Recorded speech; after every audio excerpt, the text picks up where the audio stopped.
एक बार फिर से आप सभी का स्वागत है आपके अपने इस YouTube चैनल पर, जहां पर हम मैथमेटिक्स के अलग अलग सवालों को हल कर रहे हैं। और आज हम बात करने वाले हैं क्लास 10th रिवीजन 2026 चल रहा है। और हमने पिछले वीडियो में एक सिक्के दो सिक्के उछालने से संबंधित जो भी क्वेश्चन बनते हैं उसके बारे में डिस्कशन किया था। इसके बाद विस्तार से क्वेश्चन भी हम सॉल्व करेंगे। अभी हमने आज एक क्वेश्चन भी लिया है, साथ ही साथ हम पासे के जो भी संभावित परिणाम, जो भी प्रश्न बनते हैं, उन सब के बारे में डिस्कस करने वाले हैं। तो चलिए शुरू करते हैं। तो देखें, हम अभी यहाँ पर एक क्वेश्चन है, एक पासे को एक बार फेंका जाता है तो निम्नलिखित को प्राप्त करने की प्रायिकता ज्ञात कीजिए। एक अभाज्य संख्या, 2 और 6 के बीच स्थित संख्या और एक विषम संख्या। इन सब के बारे में हम इस क्वेश्चन के बारे में हम डिस्कस करेंगे। इससे पहले हम बात कर देते हैं पासे की। और अभी जो मैं आपको पासे के बारे में विस्तार से जो बता रहा हूँ, एक बार आपने समझ लिया तो पासे से संबंधित कोई भी क्वेश्चन आ जाए आप बिल्कुल गलत नहीं करेंगे, बिल्कुल सही करेंगे और कभी आप बोलेंगे भी नहीं। बिल्कुल आप ध्यान से इस वीडियो को पूरा देख लें और पासे से संबंधित जो भी क्वेश्चन बनेगा, चाहे कोई सी भी कंपटीशन एग्जाम में, पटवारी में या कहीं पर भी, आपको पासे से संबंधित, प्रायिकता से संबंधित जो भी क्वेश्चन आएगा वो आप बिल्कुल सही कर पाओगे। तो देखिए, यहाँ पर एक पासे की बात हो रही है। जब हम एक पासे की बात करते हैं, अभी आप ध्यान से समझे, क्वेश्चन को ध्यान से पढ़ें। एक पासे की बात हो रही है। एक पासे की जब भी बात होगी तो हमारे जो कुल परिणाम है या अनुकूल परिणाम है, जो कुल परिणाम है वो क्या होंगे? 1 2 3 4 5 6। जब आप ये समझ लेंगे तो आप इस टाइप के जो भी क्वेश्चन आएंगे वो इजीली उसको अच्छे से कर पाएंगे। बिल्कुल कोई भी आपको दिक्कत नहीं आएगी। आपको खाली इस टॉपिक को ही समझ लेना है। टॉपिक से रिलेटेड जो भी क्वेश्चन आएंगे, मेरे ख्याल से अब सिक्के से संबंधित जो भी क्वेश्चन आएंगे आप बिल्कुल आसानी से इसको हल कर पाएंगे। अभी देखें, जब एक पासा फेंका जाता है तो 1 2 3 4 5 6 इनमें से ही कोई ना कोई संख्या आएगी। इसके अलावा कोई संख्या आ ही नहीं सकती है। ठीक है, इसके पहले वीडियो में भी हमने बात की थी। असंभव परिणाम क्या होगा वो भी हम निकाल सकते हैं। अब हमसे पूछा जाए यहाँ पर कुल परिणाम। देखें, यहाँ पर कुल परिणाम कितने हो गए? तो कुल परिणाम एक पासे पर कुल परिणाम 6 है। कितने परिणाम है? कुल 6 परिणाम है। अब यहाँ पर हमसे कुछ भी पूछा जा सकता है। अब हमसे पूछा जाए, जैसे यहाँ पर क्वेश्चन पूछा गया है कि एक अभाज्य संख्या पूछा है। ठीक है, अब एक अभाज्य संख्या, तो हमको ये पता है कि अभाज्य संख्याएं कौन कौन सी है। तो अभाज्य संख्याओं के जो हैं उन पर हम एक बार टिक कर लेते हैं। जैसे 2 एक अभाज्य संख्या है, 3 एक अभाज्य संख्या है, 4 अभाज्य संख्या नहीं है। अभाज्य संख्या वो होती है जिनमें केवल और केवल स्वयं का भाग जाता है, इसके अलावा किसी का अन्य का भाग नहीं जाता है, वो अभाज्य संख्या होती है। लेकिन 4 है, 4 में क्या होता है? 2 का भाग जाता है, इसलिए हम 4 को अभाज्य संख्या नहीं बोलते हैं। 5 जो है वो भी एक अभाज्य संख्या है। और 6 अभाज्य संख्या नहीं है क्योंकि इसमें 2 और 3 का भाग जाता है। ठीक है, तो इस प्रकार से 2 3 5, तो हमारे अनुकूल परिणाम एक अभाज्य संख्या हो, एक अभाज्य संख्या हो, इसके अनुकूल परिणाम कितने आ गए? अभी हम इसको सिस्टमेटिकली नहीं सोल्व कर रहे हैं, हम इसको रिवीजन के तौर पर देख रहे हैं। तो आप इसको समझ लें फटाफट से। तो अनुकूल परिणाम, अगर हमको एक अभाज्य संख्या चाहिए तो हमारे अनुकूल परिणाम हमने देखा कि 1 2 3 है। 3 हमारे अनुकूल परिणाम है और हमको पता है कि किसी भी इवेंट का प्रायिकता का जो सूत्र है वो P ऑफ एक अनुकूल परिणाम 3 बटे कुल परिणाम 6, ये हमारा आंसर हो जाएगा। लेकिन आप अवसर में आंसर ढूंढ रहे हैं तो आपको हो सकता है 3/6 नहीं मिले। क्यों नहीं मिलेगा? क्योंकि 3 के पहाड़े से 3 एकम 3 और 3 दूनी 6, ये कट जाएगा। तो हमारा उत्तर क्या होगा? 1/2। तो सही आंसर क्या होगा? 1/2 होगा।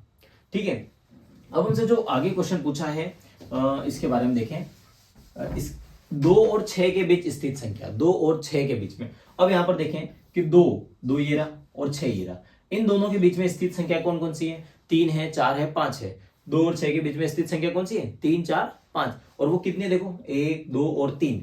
तो कुल कितने? अनुकूल परिणाम फिर से कितना हो जाएगा? 3 हो जाएगा और बटे में 6। इसका आंसर क्या हो गया? 3/6, या ये कट जाएगा, 3 एकम 3 3 दूनी 6। हमारा आंसर क्या आ गया? 1/2 आंसर आ गया। ठीक है, अब हमसे तीसरा क्वेश्चन पूछा गया है, एक विषम संख्या। एक विषम संख्या हमसे पूछा गया। तो देखें यहाँ पर एक विषम संख्या, तो जो विषम संख्या उनको देखें। 1 एक विषम है, 3 एक विषम है, 5 एक विषम है। ठीक है, जिन संख्या में 2 का भाग नहीं जाता है वो विषम संख्या, और जिन संख्याओं में 2 का भाग पूरा चला जाता है वो सम संख्या। लेकिन मैं ये कहना चाहूंगा कि इकाई के स्थान पे 0 2 4 6 8 हो वो सम, 1 3 5 7 9 हो वो विषम संख्या। ठीक है, अब यहाँ पर हम देखें कि विषम संख्याओं की संख्या कितनी है? 1 2 और 3 है। तो देखें यहाँ पर अनुकूल परिणाम कितने हो गए? 3 हो गए। कुल परिणाम हमारा 6 ही रहने वाला है। ठीक है, इसमें कोई चेंज नहीं होगा। तो ये फिर से कट जाएगा, 3 एकम 3 3 दूनी 6, और आंसर कितना आ गया? 1/2 दो आंसर आ गया। तो एक विषम संख्या ज्ञात करने का भी ये आंसर आ गया। अब हमसे और क्या क्वेश्चन बन सकते हैं, देखिए यहाँ पर और क्या क्वेश्चन बनने की संभावना है, चाहे किसी कंपटीशन एग्जाम में हो या फिर 10वीं के बोर्ड एग्जाम में हो, और क्या क्वेश्चन बन सकते हैं। तो देखिए यहाँ पर और क्या क्वेश्चन बनेंगे, जैसे कि विषम संख्या की जगह हमसे पूछ लिया कि अगर हम पासा फेंकें और पासे पर कोई सम संख्या आ जाए, कि पासा हमने फेंका और सम संख्या आ गया, मतलब पासा फेंका और 2 आ गया, 4 आ गया या 6 आ गया, तो हम कहेंगे कि पासा फेंका और क्या आ गया, सम संख्या आ गया। अब यहाँ पर देखें कि सम संख्या आने की प्रायिकता सम 2 है, 4 है और 6 है, ठीक है, 2, 4 और 6 है। तो 1, 2 और 3, तो हमारे अनुकूल परिणाम फिर से कितने हो गए, 3 हो गए। तो हम कहेंगे 3/6 और हम ये कट जाएगा, 1/2 आ जाएगा। अब हर जगह 1/2 1/2 आंसर है, इसका मतलब ये नहीं है कि हर जगह 1/2 ही आंसर है, कि पासा एक पासे से संबंधित क्वेश्चन है तो 1/2 ही है, ऐसा जरूरी नहीं है। आपसे क्वेश्चन पूछ लिया कि 6 से छोटा अंक आ जाए, अब आप लूडो खेल रहे हो और आपको चाहिए होम होने के लिए आपको 5 चाहिए, या कहीं 4 से कहीं कट रहा होगा, या 3 आ जाए तो भी आपका फायदा है, 2 आ जाए तो भी फायदा है, 1 आ जाए तो भी फायदा है, तो आप क्या बोलोगे कि मैं पासा फेंकूं और मेरे 6 से कम आ जाए। तो इसकी क्या प्रायिकता है कि आपका 6 से कम आ जाए। तो देखें यहाँ पर 6 है, इससे कम यानी कि इससे कम कौन कौन से नंबर है, देखो 1 2 3 1 2 3 4 5, ठीक है, ये 5 परिणाम जो है वो आपके अनुकूल है जब आप पासा फेंकें और 6 से कम आ जाए। ऐसे अनुकूल परिणाम कितने हैं हमारे पास, 5 है, 1 2 3 4 5, तो हमारे अनुकूल परिणाम 5 है और कुल परिणाम कितने हैं, 6, तो हमारा आंसर क्या आ गया, 5/6 आ गया। तो इस प्रकार से 1/2 हर जगह आ जाए ऐसा जरूरी नहीं है। कुछ क्वेश्चन आपसे ये भी पूछा जा सकता है कि मैं पासा फेंकूं और पासे पे 4 से अधिक नंबर आ जाए, तो 4 से अधिक कितने नंबर है, देखो एक 5 है और एक 6 है, तो अनुकूल परिणाम कितने हो गए, 2 हो गए, और कुल परिणाम कितने हो गए, 6 हो गए, ये कट जाएगा, 2 1 2 2 2 3 6, तो हमारा आंसर कितना आ गया, 1/3। तो ये जो क्वेश्चन था और ये जो हमने बात की, ये हमने एक पासे से संबंधित बात की है, और आपके सामने एक क्वेश्चन भी था जिसको हमने ऐसे ही जल्दी से सॉल्व कर दिया, ठीक है। अगर आपको पासे से संबंधित ये चीज क्लियर हो गई है तो अब आप एक पासे से संबंधित क्वेश्चन कहीं पर भी नहीं भूलेंगे, बिल्कुल सही आंसर निकालेंगे और अपने जो भी नंबर्स हैं वो आप पा लेंगे। अब हम बात करें, देखिए अगर दो पासों की बात अगर हम करें तो दो पासों की अगर हम बात करते हैं तो क्या होगा और कितने अनुकूल परिणाम होंगे, कितने कुल परिणाम होंगे, इनके बारे में हम देखें। तो जैसे कि दो पासे की बात हो रही है, ठीक है, जब एक पासा था तो हमारे 6 परिणाम थे, अब दो पासे की बात आ रही है तो देखें दो पासे, तो हम उसके कुल परिणाम बना लेते हैं। और मैं आपको बता दूं कि दो पासों या दो पासे जब फेंके जाते हैं तो दो पासे के कुल परिणाम, दो पासे के कुल परिणाम कितने हो जाएंगे, 36 होंगे, 36। अब आप देख लें कि 36 दो पासों की बात आएगी तो आपको बटे में कितना लिखना है, 36 लिखना है, बटे में कितना लिखना है, 36 36 लिखना है। दो पासे की बात करें, अब यहां पर हम देखें एक पासा है जिस पर लिखा हुआ है 1 2 3 4 5 6, दूसरा पासा है उस पर लिखा है 1 2 3 4 5 6, इस प्रकार से दोनों पासे हैं। जब हमने दो पासे फेंके तो पहले पर आ गया 1, तो दूसरे पर भी क्या आ गया 1, ये एक परिणाम बन सकता है। पहले पे आ गया 1, दूसरे पर आ गया 2, ये भी एक परिणाम हो सकता है। इसी प्रकार 1 3, फिर 1 4 और 1 5 और 1 6, इस प्रकार से ये 6 परिणाम हो गए। इसी प्रकार से यदि दूसरे पासे पर आ गया, पहले पासे पे आ गया 2 और पहले पे आया 1, ये भी हो सकता है, 2 2 ये भी हो सकता है, 2 3 भी हो सकता है, 2 4 भी हो सकता है, 2 5 भी हो सकता है, 2 6 भी हो सकता है। इस प्रकार से ये 6 परिणाम और आ गए। अब देखिए 3 के लिए, यदि 3 आ गया पहले पासे पे तो 3 1 3 2 3 3 3 4, इस प्रकार से आप यदि दो पासे से संबंधित क्वेश्चन आया है और आप परीक्षा में इसको सोल्व कर रहे हैं तो आप सबसे पहले इस सारणी को बना सकते हैं। बहुत इजी सारणी है, इसको बना देंगे और जैसे इसको बना देंगे तो आप कोई भी क्वेश्चन है इससे संबंधित वो इजीली आप इसको निकाल सकते हैं, फाइंड कर सकते हैं। देखें यहाँ पर 4 1 4 2 4 3 4 4 4 5 4 6, ये आ गए, ठीक है।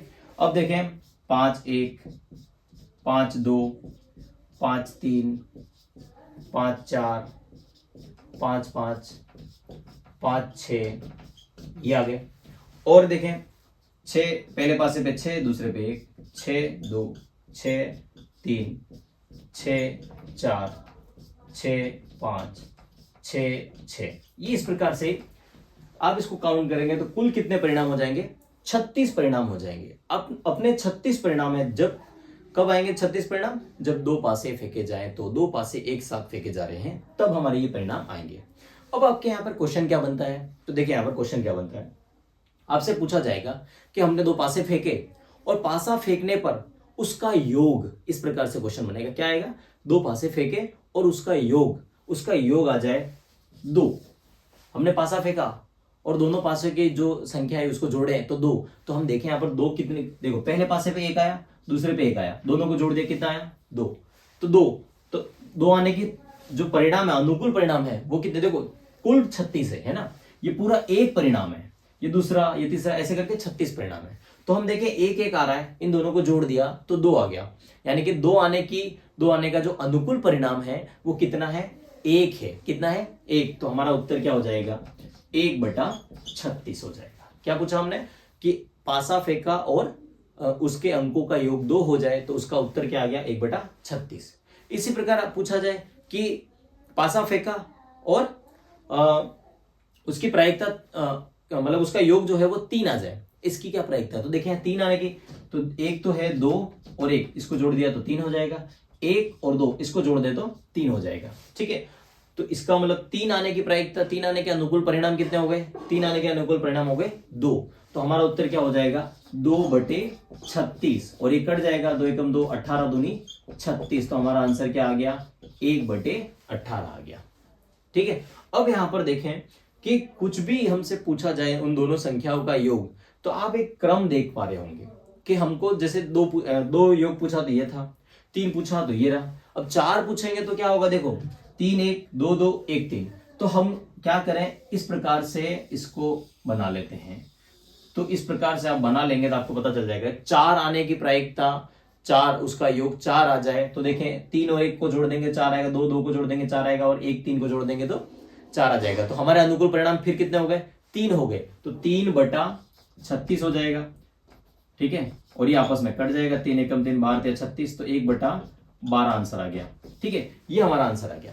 अब आगे इसी प्रकार हम बना लेते हैं, तो इससे हमारे को क्या है कि जो भी हमसे पूछा जाएगा, देखो इस प्रकार से तिरछे में आपको ये बनाना है, तिरछे में आप इसको बना लेंगे तो आपसे जो भी योग पूछा जाएगा उसके सटीक आंसर आपको मिल जाएंगे। थोड़ा सा क्रम से बनाए, मैंने जल्दबाजी में इसको क्रम से नहीं बनाया है। अब यहाँ पर देखें, ये आपके जोड़े इसमें मिल जाएंगे पूरे। ये अब यहाँ पर आपसे पूछा जाए कि उस दोनों पासों का योग अंक 7 आ जाए, तो आप देखें यहाँ पर 7 कब आएगा? तो देखो 6 + 1 कितना होता है? 7। 5 + 2 किया तो कितना हो गया? 7। इसी प्रकार देखो 1 2 3 4 5 6, कितना आंसर आ गया? 6 आ गया। तो हमारा अनुकूल परिणाम 6 है और कुल परिणाम कितना है? 36। तो 6/36 कट जाएगा, 6 कम 6, 6 बार, तो हमारा आंसर आ गया 1/6। इस प्रकार से क्या हुआ? ये आ गया। और हमसे पूछा जाए कि 10 आ जाए, तो देखो 10 आने की प्रायिकता 1 2 3, तो इसका आंसर भी क्या हो जाएगा? 3/36, 3/36 हो जाएगा। तो फिर ये भी कट जाएगा, 1/12 आ जाएगा। इसी प्रकार अब देखो सबसे कम योग अंक कितना आ रहा है? सबसे कम अंक योग 2 आ रहा है, सबसे कम, इससे कम नहीं आएगा। आपसे पूछा जाए कि हमने 2 पासे फेंके और उसके अंकों का योग 1 आ जाए, तो हमारा क्या हो जाएगा? आंसर 0 हो जाएगा। क्यों? क्योंकि ये क्या है? असंभव परिणाम है। असंभव परिणाम है तो इसका आंसर क्या होता है? 0 हो जाएगा। ठीक है, सेम ऐसे ही क्वेश्चन, ये अधिक सबसे कम 2 योग है और सबसे अधिक देखो कितना है? 12 है। कितना है? 12। इससे ज्यादा नहीं आ सकता है। तो आपसे पूछा जाए कि हमने 2 पासे फेंके और उसके अंकों का योग 14 आ जाए, तो 14 भी नहीं संभव है, असंभव है। इसलिए हम कहेंगे उसका उत्तर कितना हो जाएगा? 0 आ जाए। ठीक है, अगर हम कहें कि हम 2 पासा फेंके और कहा जाए कि 9 आ जाए, तो 9 के 1 2 3 4, तो वही 4/36। इस प्रकार से अगर हम 2 पासे की बात करेंगे तो कुल परिणाम कितने हो जाएंगे? 36 और 36 के 36 परिणाम आप आसानी से निकाल के लिख सकते हैं और इसके बाद उसको जो क्वेश्चन आपसे पूछा जाए उसका जवाब बिल्कुल सटीक तरीके से दे सकते हैं। अगर आपको ये चीज क्लियर हो गई है, इसका मतलब इससे संबंधित 2 पासों से संबंधित जो भी क्वेश्चन आएगा बिल्कुल इजी तरीके से आप इसको कर पाएंगे। ठीक है, धन्यवाद। अगले वीडियो में मिलते हैं फिर से।